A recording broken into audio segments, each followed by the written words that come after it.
Well, hey there, folks. I'm meteorologist Matt Barentine. We're obviously watching Hurricane Debby. It won't be a hurricane much longer. It'll be downgraded into a tropical storm, but that doesn't really matter.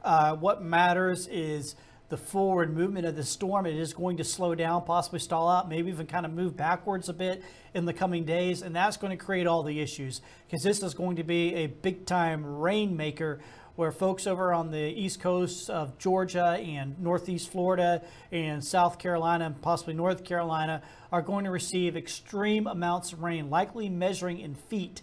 2 feet or more of rain could fall in some spots as the storm stalls out and slows down and all that. So it is going to be a real big time mess here.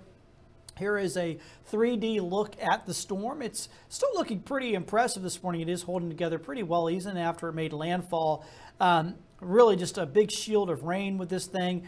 There it is, looking at it live, and you can see, boy, it is a big time storm, and it has got look at all this rain. This is the part that is going to be the big issue. It is going to be an absolute soaker, and it's also a great, showing of what we mean when we talk about when a storm makes landfall like this. If there's two sides, and if there's a side that you want to be on, it's going to be the left-hand side, because you just look at this thing, and I'll draw a line right down the middle of it here, and look at the difference between the left-hand side and the right-hand side. It's night and day, isn't it? Barely any rain at all on the left-hand side. And of course, we're left of this storm, and rain is not going to come anywhere near to us. It is going to stay way off to the east, and everybody to the east of that center will get absolutely soaked. There it is, zooming on in. It made its landfall around Steinhatchee. It's working its way towards I-10 right now around Live Oak, and it is weakening gradually. But once again, the overall strength isn't really the big thing here. It's going to be about that forward movement. Still currently at north-northeast at 10 miles an hour. It will slow down, possibly even stall out. And you look at the forecast path from the National Hurricane Center, and you see all those little icons. Those icons are 12 hours apart, but you can see that some of them are stacked on top of each other there off the coast of Georgia and South Carolina. As we anticipate, like I said, that it will stall out. And the other thing to note here is that when we're looking at this, I'll put an arrow up here for you. That line right there that I'm pointing at is Friday morning.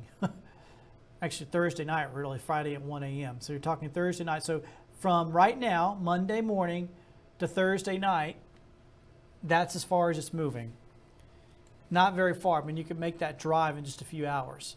So it's going to be rough. I mean, they're going to be dealing with a lot of rain in the coming days. There's the future cast. Now watch, I'll go ahead and get it going through tomorrow morning. See, from now to tomorrow morning, it does move. Not very far, but it does move. But watch what happens from Tuesday morning to Wednesday morning. Really hardly moves at all. In fact, I'm looking at the modeling, it may actually kind of jog backwards a little bit. So it's just sitting there off the coast of Charleston. And then here is Thursday morning, and look at how far away it is. Not very far. And the thing about this model, too, it doesn't do a very good job of showing how much rain there's going to be. It kind of doesn't do a really great job with the rain bands. But boy, it does show that it just sits there. And the rainfall totals will likely be epic. 12 inches would be a low-end amount for some of these areas. I'm thinking it'd be closer to 2 feet in spots of rainfall. And there could be spots that get more. There's modeling that calls for 30-plus inches of rain. We'll have to kind of see how things shake out. But boy, that could be that'd be a bad mess. Anyway, there's no spot that can take 30 inches of rain in a few days. That will cause massive issues. Keep in mind, our average rainfall in a year here is typically about 70 inches.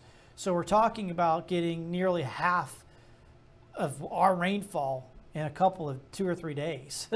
So would you imagine? It'd be terrible.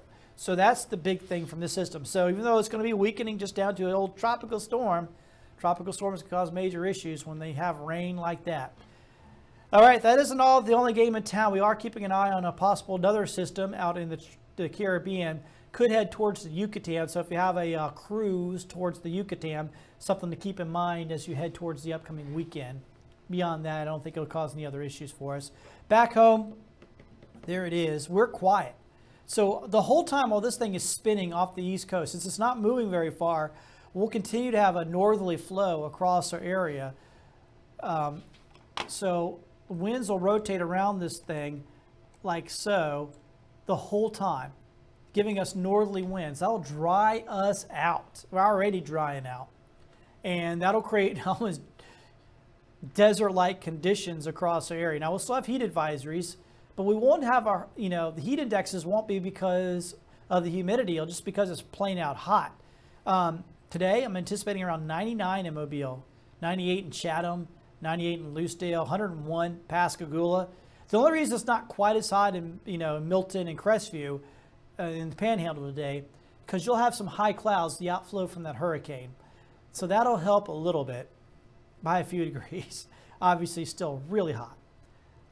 Heat index values, well, these could be worse, but since the humidity is going to get knocked down, that kind of balances things out for us, because the heat index is a factor of both the temperature and the humidity. So you bring the temperature up, but you bring the humidity down. It does kind of balance things out. And here's what it looks like in the coming days. Look at those highs. I'm thinking records, because Tuesday record in Mobile is 100, going with 101. Wednesday and Thursday it's like 99, 98. It's not in the triple digits for the records. And I'm forecasting triple digits there. So very well could tie or break records over the next several days, easily. Here's your rip current risk. This is good news. You want to head to the beach to cool off. The northerly winds are kind of knocking the surf down. That'll help out there. Do check the flags when you get there, but I'm thinking we'll probably have yellow flags all week long here for us at our beaches. Here's your forecast over the next 7 days. You can see that heat is just going to be intense through the rest of the week. Like I said, easily tying or breaking records. Things will kind of come back to normal over the weekend. But until then, it's going to be a very interesting forecast. It doesn't look like a typical August forecast for us, because it's going to be a dry heat that we're dealing with in the coming days. But it's going to be hot no matter which way you slice it. And if you're going to be out and about, your kids got practices, that sort of thing, make sure everybody drinks up and has plenty of fluids to stay cool with out there, because it is going to be absolutely smoking hot here for us in the coming days. I'll have more details on this all through the day. Of course, we'll continue to update you here on Fox 10. Thank you so much for joining us here on our Fox 10 Gulf Stream.